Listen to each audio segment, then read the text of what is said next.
month of the year. At the worst time, at the worst place. Hi, everyone. Come on in. That's all I seem to hear. I got up early. Hey, everybody. Welcome, welcome, welcome. So I could greet the goddess of the dawn. Come on in, get comfortable. Welcome, everybody. I painted my wagon, abandoned all hope. All right. And We had a little Bob Dylan to kick you off there. Welcome to this fireside chat. It is great to have you here. My name is Carrie Cardinelli. I'm going to be your MC to get us kicked off today. That song was suggested by Michael, Bob Dylan, the new Rubicon. So before we bring everybody up on stage, I hope you're excited for a really fun hour. We're going to be an opportunity for you to chat the second half. But let's find out where everybody is in the world. Quick Zoom tips. Go down to the bottom left-hand corner. Make sure you're on mute until we open up for questions. And pop into the chat. Where are you in the world? Let's see. Let's get a little geographical chat waterfall blowing up here from all over the world.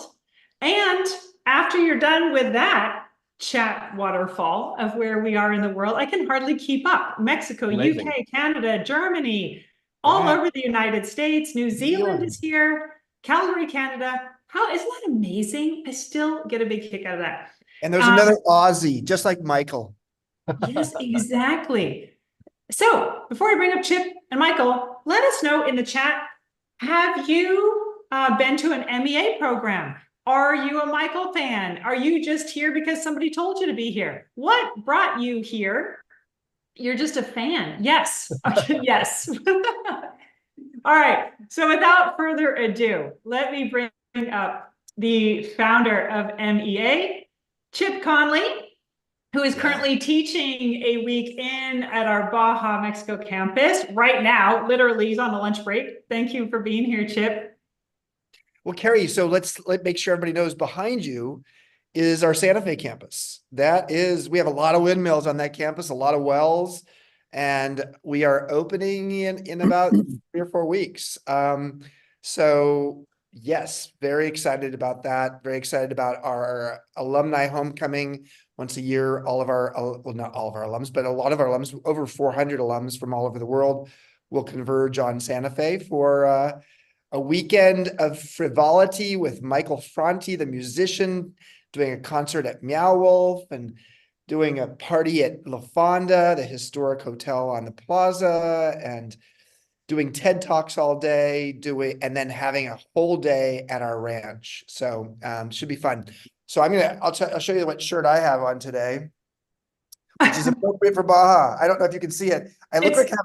I have like really big breasts here, right? It's only when the tide goes out, you discover who's swimming naked. Is that you, Chip? Are you a skinny dipper? We need to know. This is a Warren Buffett quote because it really speaks to the idea like, oh, wow, when the economy shrinks, you know who's a little over leveraged, and hopefully the economy is not going to shrink, but and we do have quite a group here this week. Thank you, Carrie.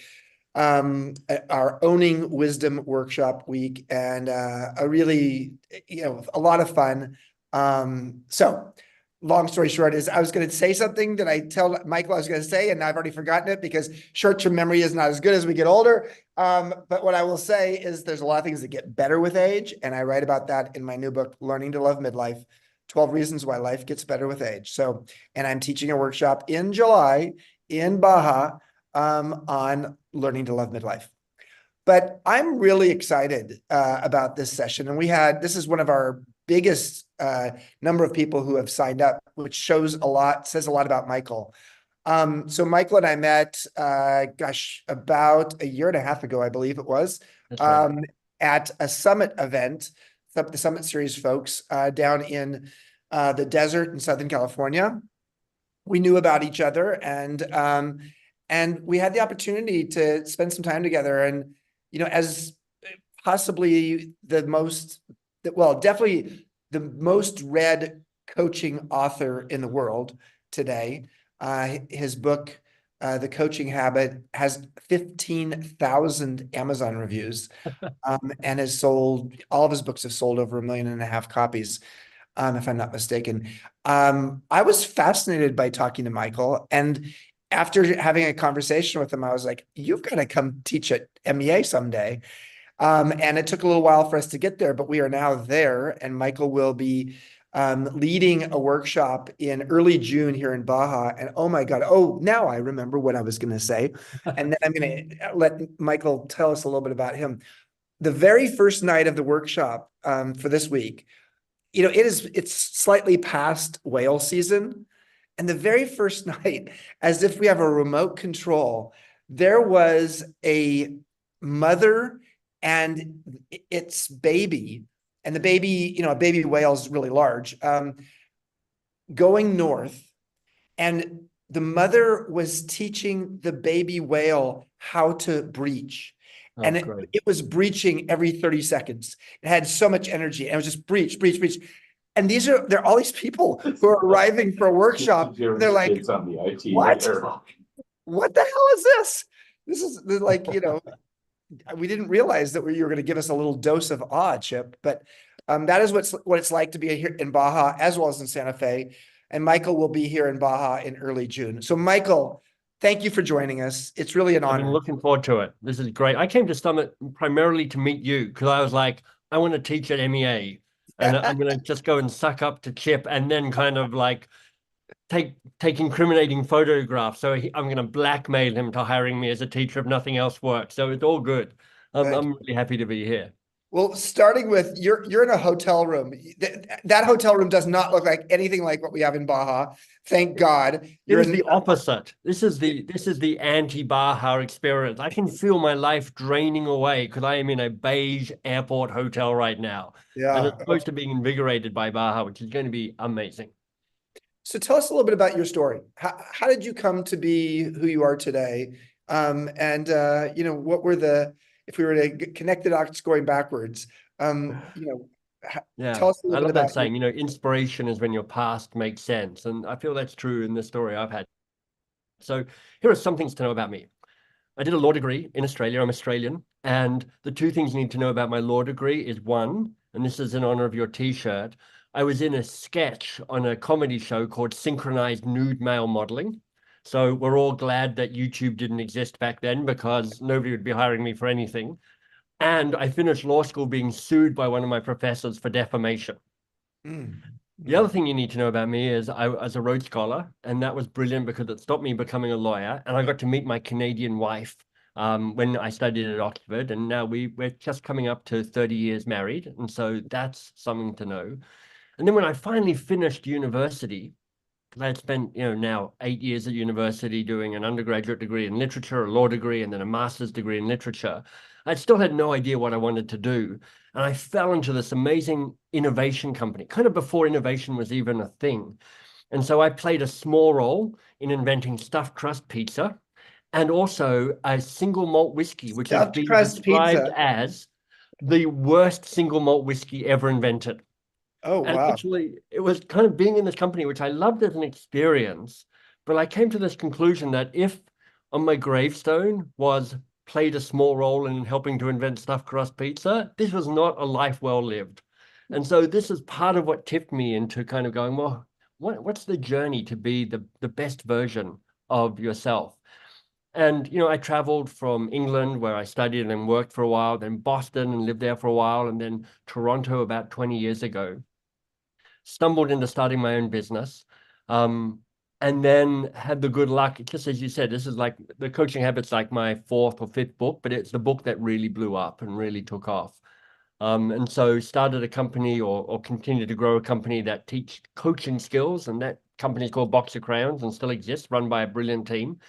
And then I got pulled back into helping people unlock their greatness. And this is what I'll be talking about in June when I'm in Baja. Wrote a book called How to Begin, which is all about how do you find your next big thing? How do you find the thing that's calling you for, particularly if you're in that moment of kind of stepping into elderhood or kind of that moment where you're like, what's my second mountain? And now I would call myself a writer and a teacher and a traveler sticking in bad hotel rooms. Yeah. That's an assorted history from me. So why do you think the coaching habit just took off and continues to? I mean, it just, how long ago did it come out? And I mean, it's consistently in the top 1,000 books sold Yes. Yeah. all the time, which is, yes, that happens in the first, I was lucky enough to have my book in the top, it was number 7 on Amazon Amazing. for Yeah. for 1 minute. Yeah. How do you keep a book up in the top 1,000 books of all time Yeah. on Amazon when it's many years after it came out? Exactly. We've just had its 2nd and its 8th birthday, because in 2016 when I published it, because I self-published it, which makes it even more remarkable that it kind of continues to And succeed. more financially remunerative. Yeah, it actually pays me a good living having a successful book. But we Yes. published it on February the 29th because I knew I wanted to have this moment where 8 years on, I could say on its 2nd birthday, it sold X number of copies, and that worked out really well for me. So yeah, it's eight years old. And I think it succeeded because for a couple of reasons. First of all, it's a really elegantly written book. And the reason I can say that is I tried to get it published with a regular publisher and they turned me down 7 times. So I rewrote this book 7 different times. So by the time they finally fully rejected me and I'm like, damn it, I'm just going to have to self-publish it. I had written it so many times that I knew how to write it like all value and no kind of fluff. And the second thing, Chip, I think is it unweirds coaching. So it makes coaching feel practical and accessible. And if I can kind of, this will sound boasting slightly, but it's kind of the hallmark of my style, which is trying to find simplicity on the other side of complexity. I want to write and teach in a way that opens up wisdom, but makes it feel accessible and makes it feel practical for people. So one of my favorite things when people read this book is they go, oh, well, if that's coaching, I could give that a go.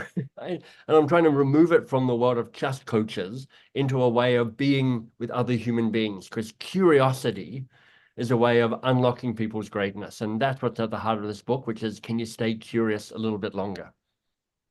Do you have, and of course, that book as well as the workshop is not exclusively for coaches. In fact, the majority of people who buy the book and will come to the workshop will not be coaches. We all can coach in our own way. But That's right. if you had 2 or 3 favorite questions that you think are a great coaching question that can sort of serve purposes no matter who the person is, Yeah. what might those be? Well, I think one of the great questions is, how can I help? And here's why I think it's really powerful, Chip. Most of us, and I'm going to bet the majority of all the people who are here with us online at the moment, are overly keen to help. And somebody starts talking, and that thing in your brain, I call it your advice monster, looms up out of the darkness and goes, oh, let me jump in and fix this and solve this. I've got ideas, I've got opinions, I've got suggestions for you. And so often people don't actually want your ideas, and they don't want your opinions, and they don't want your advice. They want to be seen, and they want to be heard, and they want to be encouraged, and they want to have your presence rather than your suggestions. And what's powerful about how can I help is it actually slows down your own rush to leap in uninvited to offer up your useful ideas. And it, in a more profound way, offers support to people. So I think how can I help is a really powerful one. Oh, I love it. Thank you. Michael Martin is an MEA alum, and he says, "Do you want to be heard, hugged, or helped?" Right. That's beautiful. I just love it. And let me give you one other one, which is I think it can be really helpful. And this, I don't ask this question very often, but it is the hardest question of the 7 questions I mentioned in the Coaching Habit book. Yeah. And it is simply this: what do you want? What do you want? I call it the foundation question in the book, but I almost call it the goldfish question, because, goldfish, they make that kind of, their eyes pop open and their mouth goes like that. Because often when you ask, what do you want? That's the reaction you get from people, because they're not quite sure. But when you can ask it, and when people start to glimpse what they want, it gives them ground underneath their feet. It gives them a place to move from. It gives them a direction. And I think probably one of the things that we'll really get into in this retreat in June in Baja, Yes, give me 1 second. asking this found. Sorry about that. We just turned her off. Go ahead, Michael. Oh, actually, let you turn everybody off. Michael, let's turn your sound back on. Here we go. There we go. So as an example, Chip, one of the things I want is for you to stop muting me by mistake. No, I'm kidding. Yeah.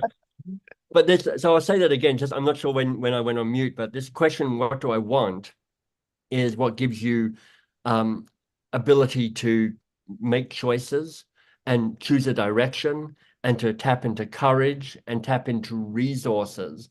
And I'm sure that when we're working together in Baja in June, that's one of the foundational questions we'll be wrestling with, which is like, what do you want? Because once you know what you want, the world starts to unlock for you.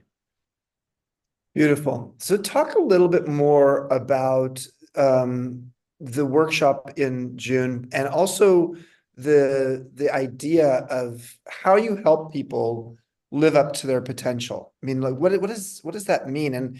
And just even the term of unlocking greatness. Is that possible? Why can't people do it themselves easily? Well, gosh, there's a lot there, Chip. I'll try and keep my answer to less than 3 hours. Let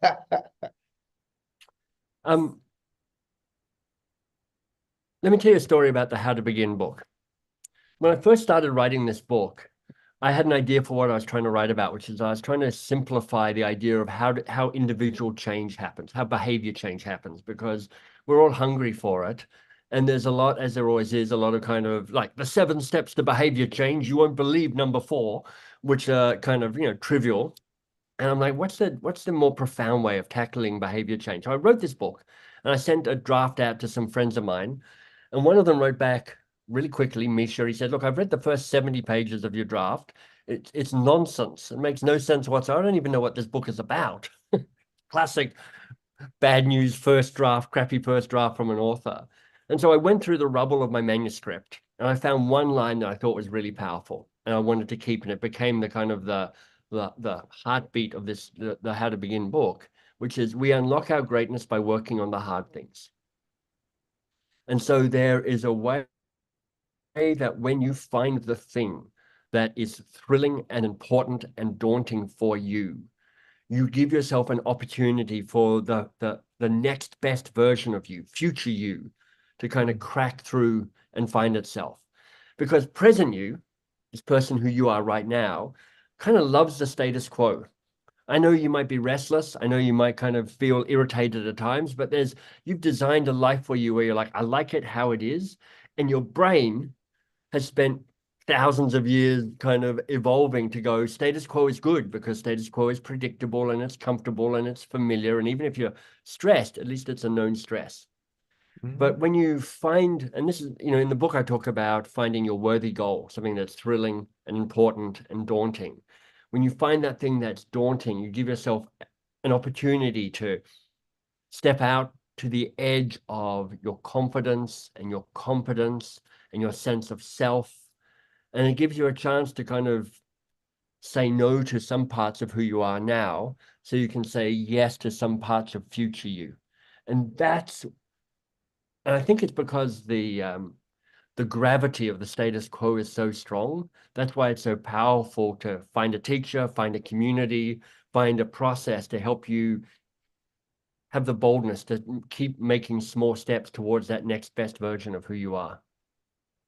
So thrilling, important, and daunting. Yeah. The 3. They're the 3 pillars of a worthy goal. Like thrilling means, does this light you up? Do you even care about this?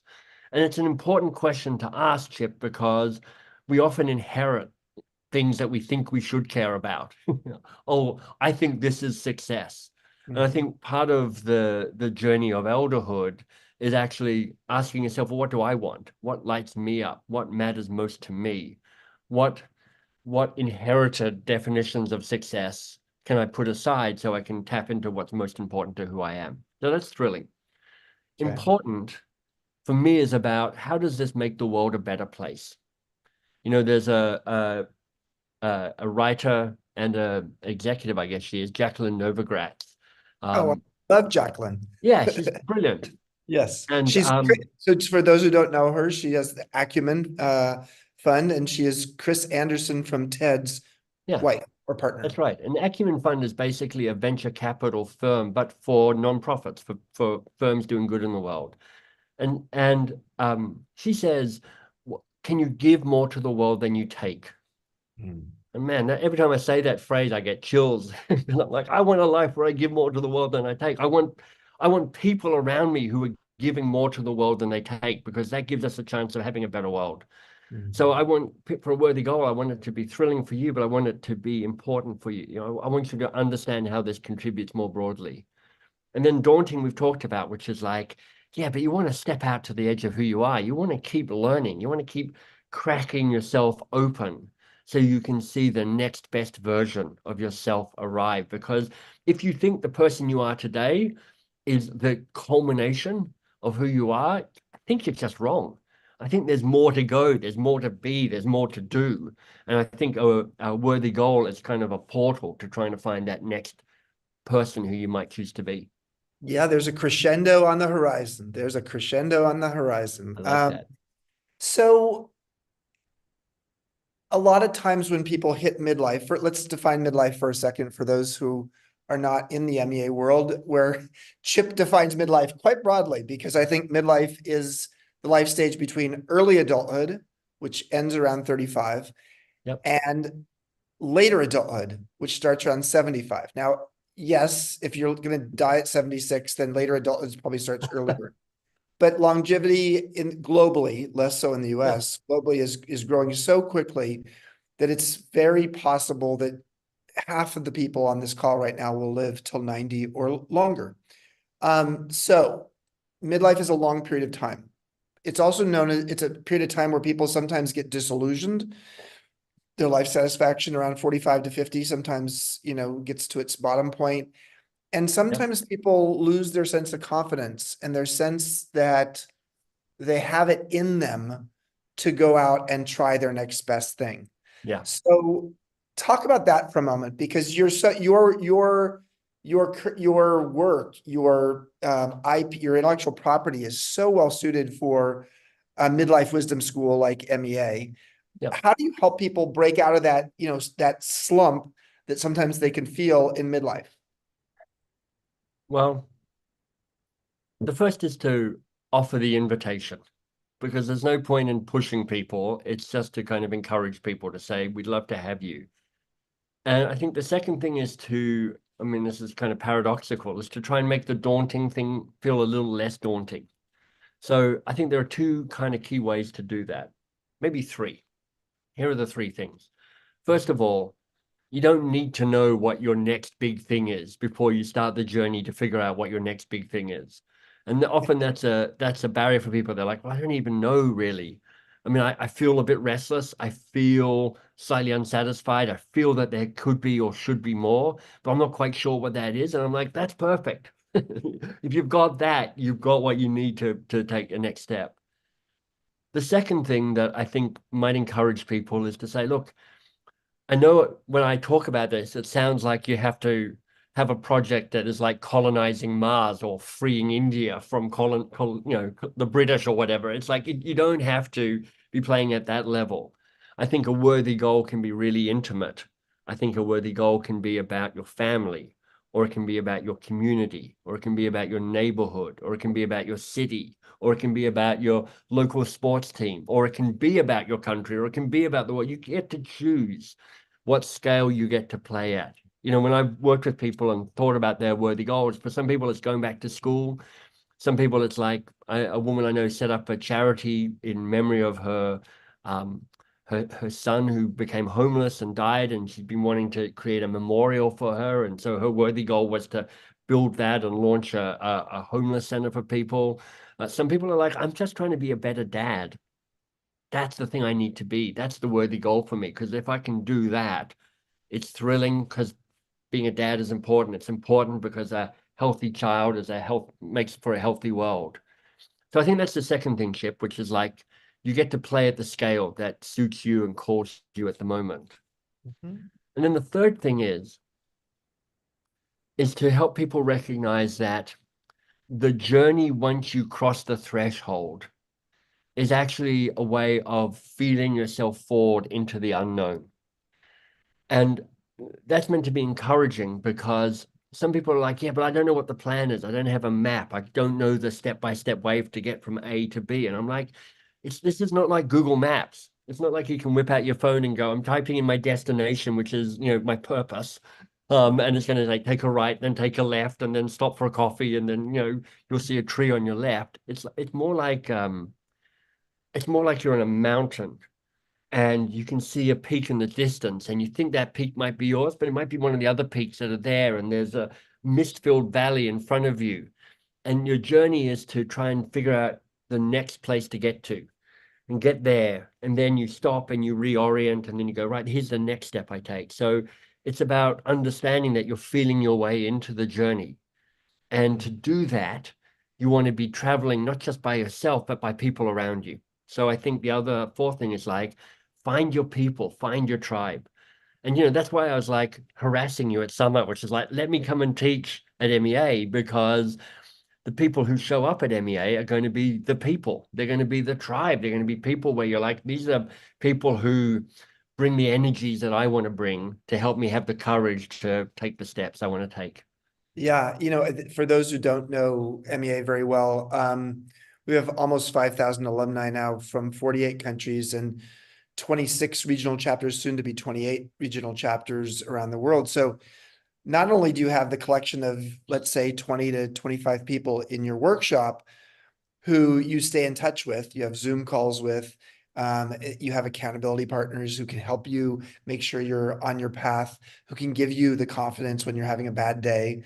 But you actually have a broader community of people who are there to support you as well. Right. It's a bit of a movement. When I started MEA with my two co-founders, Jeff and Christine, I thought of it first and foremost as sort of a midlife wisdom school, because I knew that in my late 40s, I was struggling.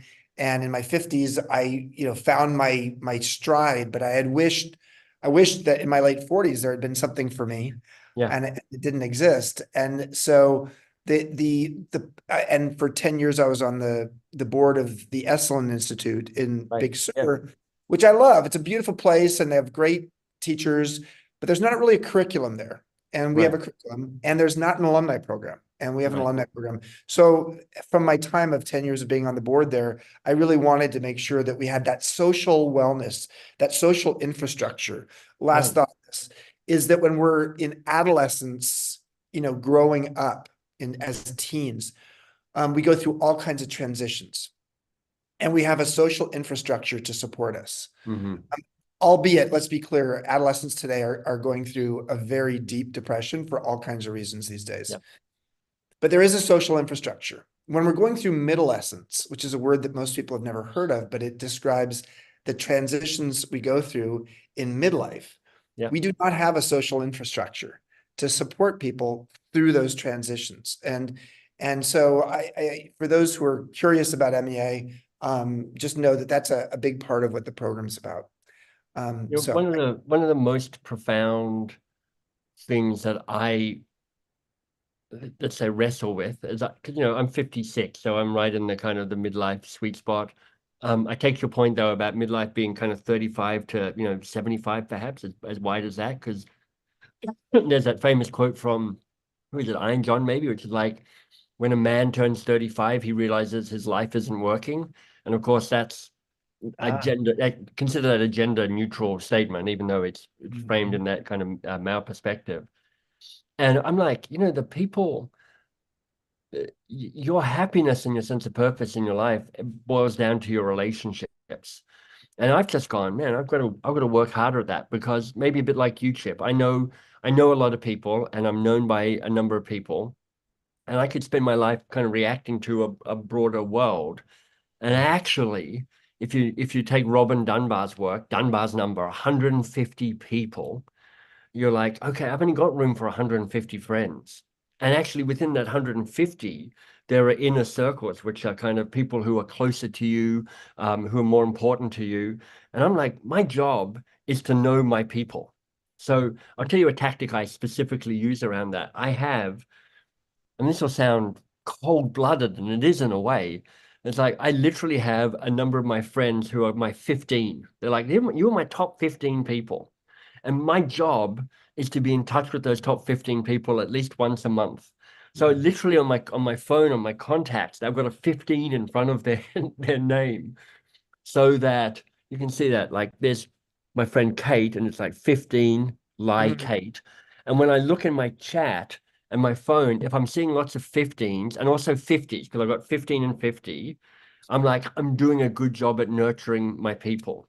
But you don't rank them, right? You don't say like, oh my God, you moved from number 11 to number 8. Yeah. Congratulations. Chip, at the moment you are plummeting down my chart. Oh I'm no. sorry about that. Yeah.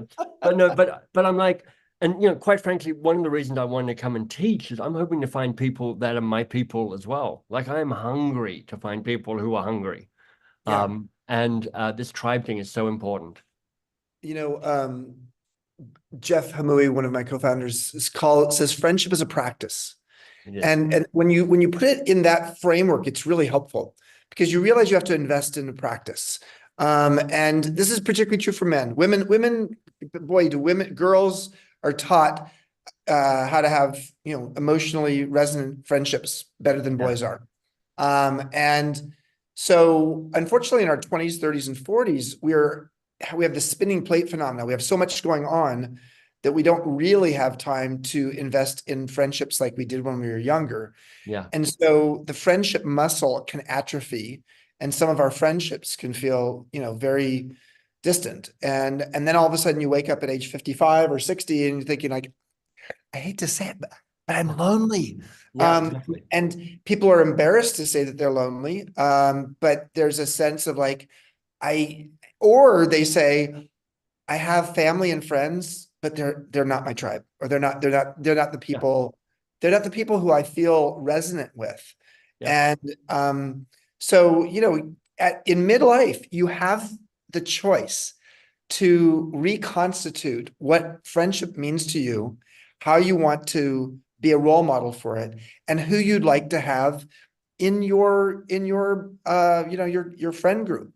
And so it is beautiful. So we're going to go to the metaphor is your glasses on the top of your head, because of the screen, they keep disappearing and reappearing. It's just like friendship, which is like you got to work the glasses, or else they all just disappear. You got to work your friendships on the same way.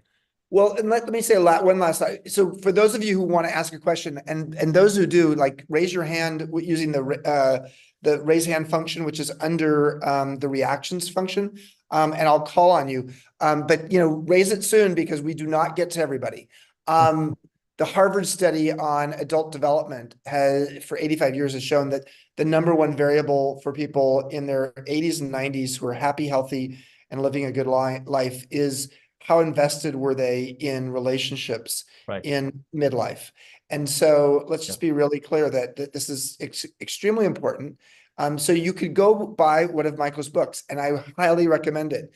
But buying the book and then having the group of people who support you in living the book is really important. So let's start with Jeff.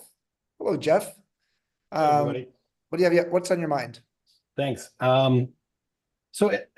This question is for Michael. So Michael, in your experience as a transformational coach, how do you differentiate between like pursuing success as a measure of like external validation and achieving like this internal fulfillment as an expression of like one's true self? Well, I don't try and solve that for other people. I go, what does success look like for you? Literally I was coaching somebody yesterday as part of my community, and I was like, well, and she was like, I've got a lot going on. I'm also fighting a cancer diagnosis and managing that, and I've got things I'm trying to get doing. And I'm like, well, what does success mean for you? What's most important? What do you want? And then I'm like, and what will distract you from what you want? And those are this kind of a combination of questions that can be really helpful. There's a a general way that I think you evolve to going, I need less external validation, and I'm more about kind of what are the drums that are beat, what makes my heart beat? What do I care about? And how do I measure success? But everybody's probably got a mix of a degree of external validation that matters to them and a degree of internal validation that matters to them. And it's like, figure that out. and then and then probably try and overinvest in the internal validation and underinvest in the external validation, because in the end, you win trophies and they don't matter that much. Right on. Thank you. Beautiful. Yeah, thanks. Great question. Hello, Dr. Pat. Good to see you here. Unmute. Hey, Michael. Pat Williams, Again. it's been an age since I've seen you. How you doing? Well, yeah, and I've aged, so there you go. Yeah, my question is kind of about that. I just got back from Baja in February, and I found out about MEA. Where the hell have I been? But it's more than modern elders. It seems to have focused on midlife. I was the oldest person in Baja. And they said, "Oh, are you retired?" And I said, "No, I'm repurposing." So it fits in with your next best version. I want to get rid of the word retirement. I want the word elder in America and North America to be positive again, like the tribal indigenous word. And I want to follow Paul McCartney when he said, "The love you take is equal to the love you make." So that fits in with what you're about, I think. Yeah. How can I get that focus to be stronger? Well, I suspect you know the answer to this because you are a wise man and a wise coach. And I'd probably be going, classic coaching move is I'm going, that is a great question, Pat. You tell me what's the answer to this. So tell me, what have you learned? That I've got a tribe around me, and if I pose that question to people, they go, "Oh man, get on that. You're onto something. Get on that." Yeah. Because we don't want to grow older. We want to grow wiser. Right. And I don't know when my birth certificate expires. It doesn't have one. So I'm just about living vital until I don't. I'll tell you a practice. Your birth certificate expiring. I have a practice where I have figured out statistically my death date. It's a classic practice. And I got it from reading an article by Kevin Kelly ages ago. He calls it his death clock, kk.org. You'll find the article there. And he says, so it's like the 24th of September, 42, I think it is. So I've got like 20 years left is how I'm thinking about it, maybe 25. And the other thing about Kevin Kelly, he says a big project takes about 5 years. So I keep going. I've got 4 or 5 big projects left in me. And it really makes me think more carefully about what I choose to say yes to and what I choose to say no to. Yeah. Yeah, I love that you say the next best version, because that's what I'm doing. I've had a lot of best versions, but I'm not done. So thanks. That's brilliant. Lovely to see you, Pat. Thanks for saying hi. Pat. Colleen, great to see you. So great to see you, Chip. So this is really for both of you, and it's not really a question, but it's more of just seeking some wisdom. I'm one of those people who found her Dharma at the age of 50, which was a couple of years ago, and which is storytelling for coaches and thought leaders to become the next big celebrity in that realm.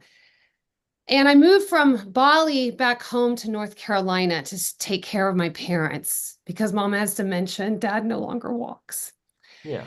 And so it's like, as I'm just sharing myself and just saying, what is it like to have that balance and to find my own identity, or to, just get some wisdom from you. It's like, if you were on this journey and you were faced with this, maybe what are some of the things that you would pull from, that you would say, just using your intuition? I would love to hear. Why don't I go first on this one, Michael? Yeah, please.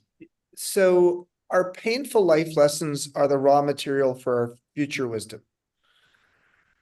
Let me say that again. Our painful life lessons are the raw material for our future wisdom. So Colleen, you may be going through a period right now where you're feeling, a little frustrated. I don't know if you wanted to move back from Bali to North Carolina. You didn't, and you didn't necessarily want to be in the caregiving role that you are now.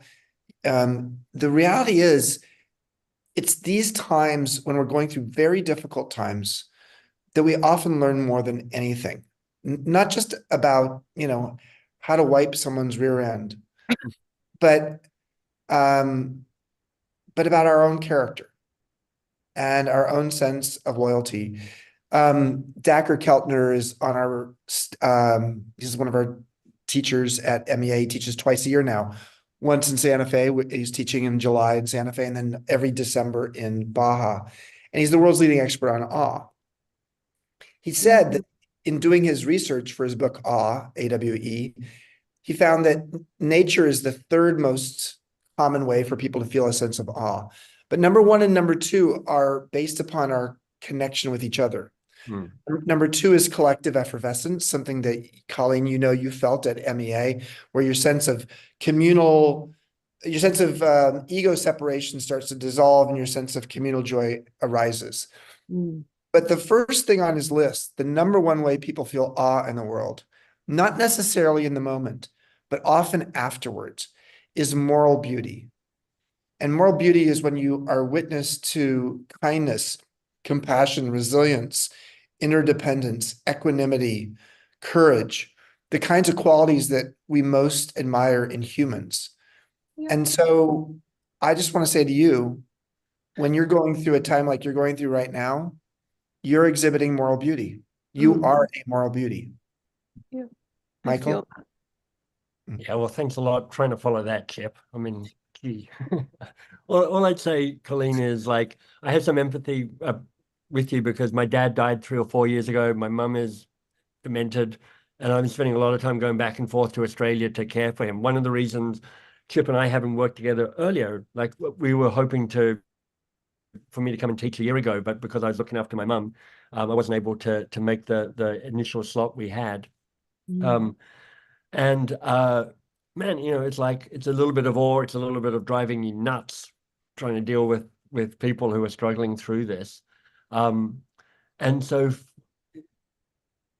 I'm not sure I've got much to offer other than to say I use being with my mum as how is this teaching me as to how I would like to grow old, and what to do in the time I have left, and use her as a teacher for me as best I can. Love you, Colleen. You're a role I model. love you so much. Thank you both. Really profound. I really appreciate it. Thank you. Okay, I always get your name wrong. Oh, good. Hey, Chip, Dilipin. Dilipin. Okay, well, no, I don't always get it wrong. That's what I was going to say. Dilipin. You got it right. You got it right. Good to see you again. Hey, Michael.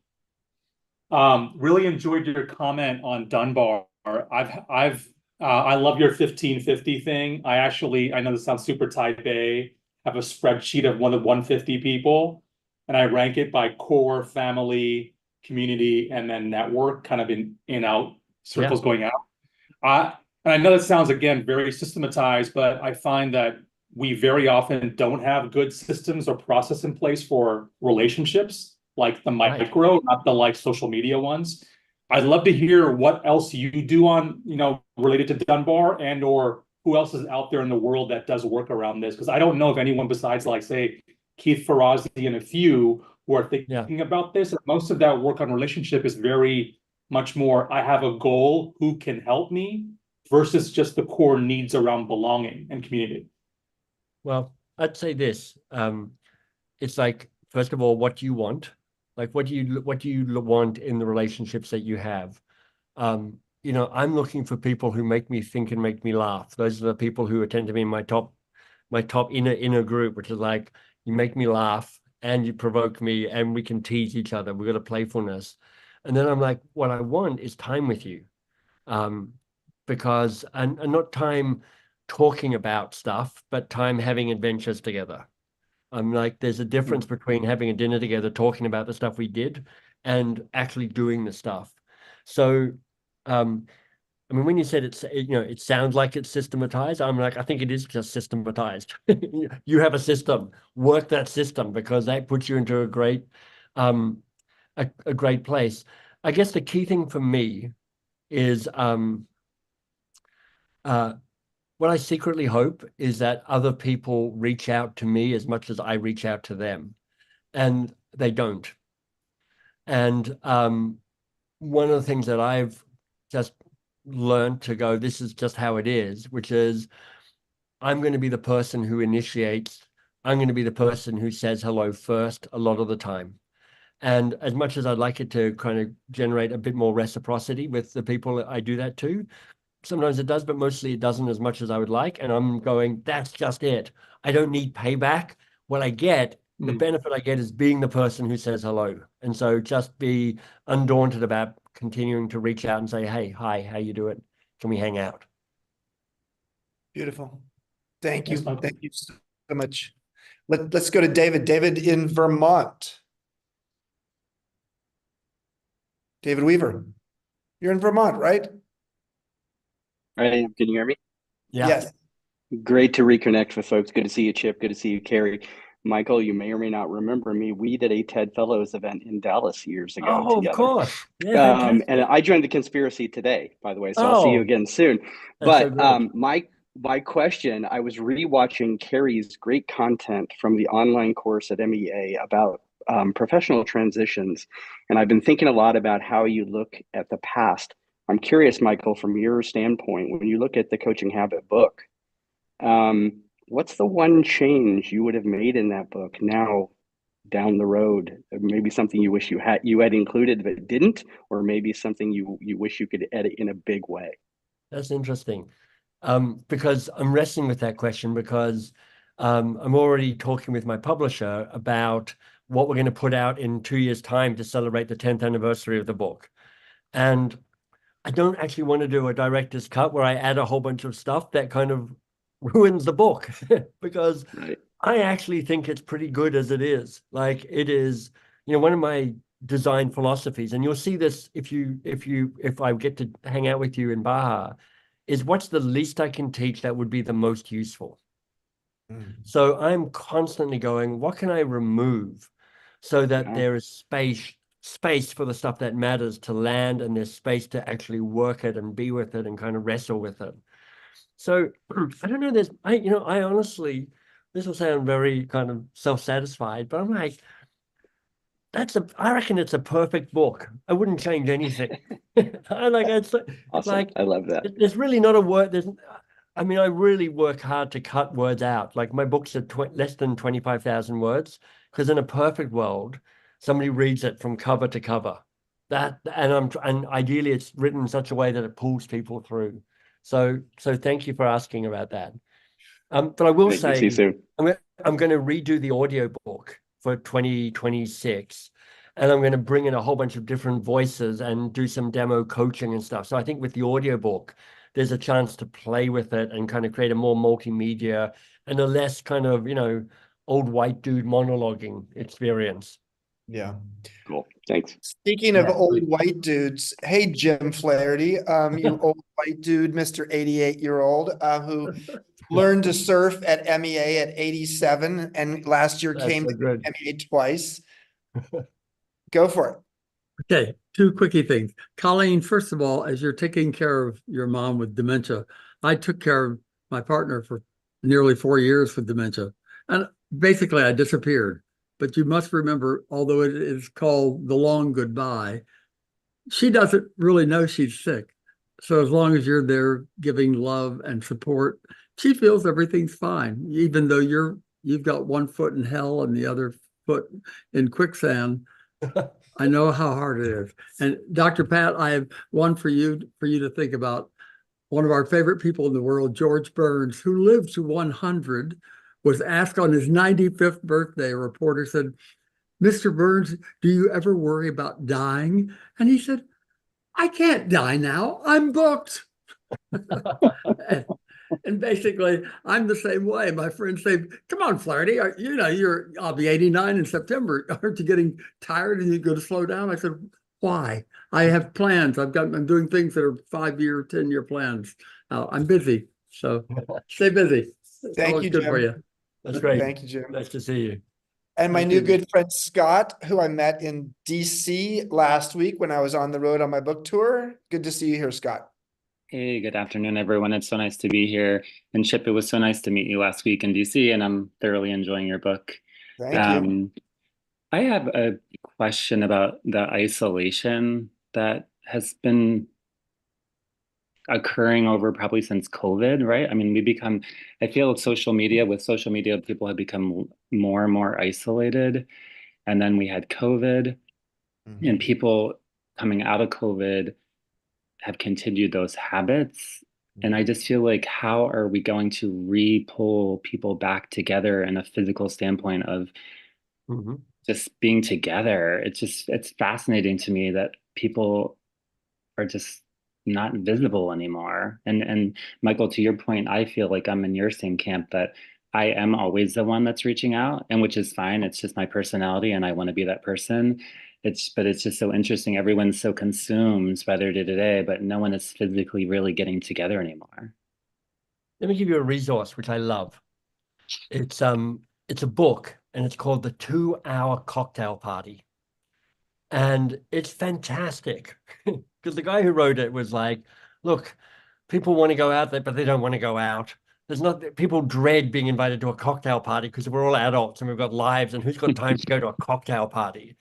And his guidance is like, you have it on a Tuesday or a Wednesday night. You say, we start at 7. I will insist you leave at 9. And he gives you scripts for how to invite people. He says you've got to invite a few people, say you've got 4 or 5 people confirmed, and then you reach out to other people.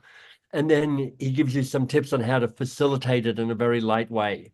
And I've run it 3 or 4 times now, and it's fantastic because people are so excited that they've been invited, that they can show up, and they will be at home in their pajamas by 9:20.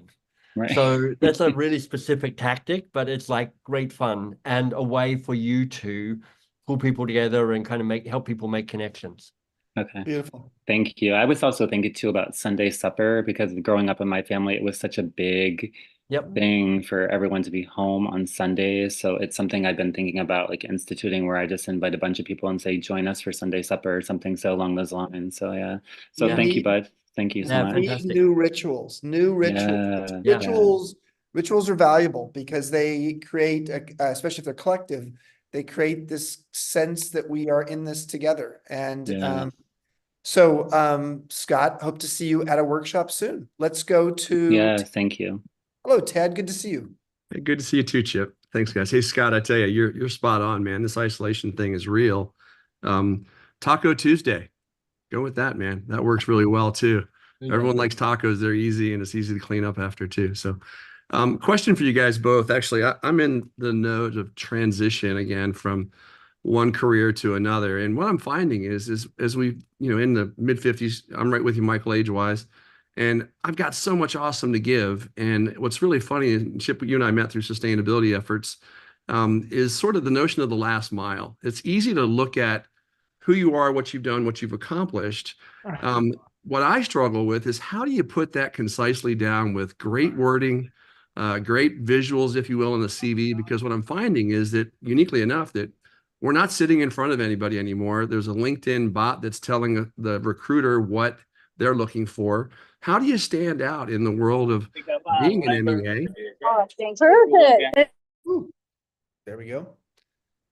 I've got a thought, Ted, on that. And I don't really know about what it means to look for a job and how algorithms look at resumes and stuff now. But in general, this is a more philosophical stance. I'm less interested in people's stories and their experience. I'm more interested in who do they serve and what problem do they solve. Sure. And then I'm interested in your stories and your experience, because that backs it up. And so when I'm helping people with kind of marketing, and kind of because I work with people and coaches and independent people who are like, I'm trying to find a way of explaining who I am and what I do and who I help. I use a strategy that somebody taught me years ago, and it sounds something like this. I'm going to do it for MEA. You know how